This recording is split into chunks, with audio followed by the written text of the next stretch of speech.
മൂവാറ്റുപുഴയിൽ SIയെ വാഹനം ഇടിപ്പിച്ച് കൊലപ്പെടുത്താൻ ശ്രമിച്ച കേസിലെ ഒന്നാം പ്രതി ഷെരീഫ് ഷംസുദ്ദീൻ പോലീസ് കസ്റ്റഡിയിൽ. മൂവാറ്റുപുഴ മജിസ്ട്രേറ്റ് കോടതിയാണ് പ്രതിയെ 5 ദിവസത്തേക്ക് കസ്റ്റഡിയിൽ വിട്ടത്. പ്രതികൾ സഞ്ചരിച്ചിരുന്ന കാറിൽ ലഹരി വസ്തുക്കൾ ഉണ്ടായിരുന്നുവെന്ന് പോലീസ് സ്ഥിരീകരിച്ചു.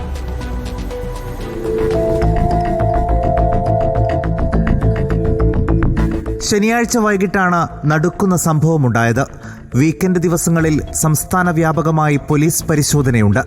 ഇതിന്റെ ഭാഗമായി നടന്ന പരിശോധനയ്ക്കിടയിലാണ് കല്ലൂർക്കാട് സ്റ്റേഷനിലെ SI EM മുഹമ്മദിന് നേരായ ആക്രമണം.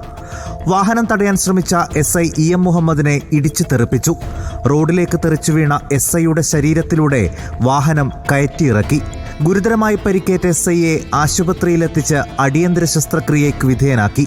ക്രൂരകൃത്യം ചെയ്ത ശേഷം നിർത്താതെ പോയ വാഹനത്തിനും പ്രതികൾക്കുമായി നാടിളക്കിയുള്ള പരിശോധനയാണ് പോലീസ് നടത്തിയത്.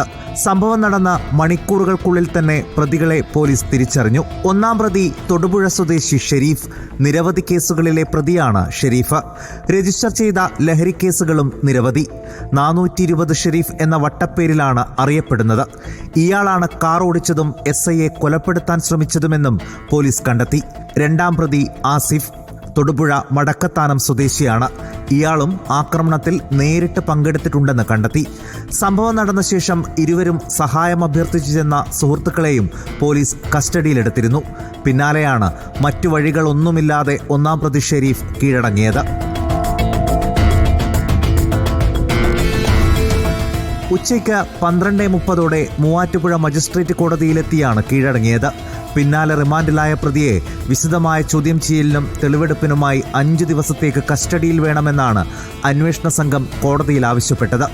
ഇത് അംഗീകരിച്ചുകൊണ്ടാണ് മൂവാറ്റുപുഴ മജിസ്ട്രേറ്റ് കോടതിയുടെ നടപടി.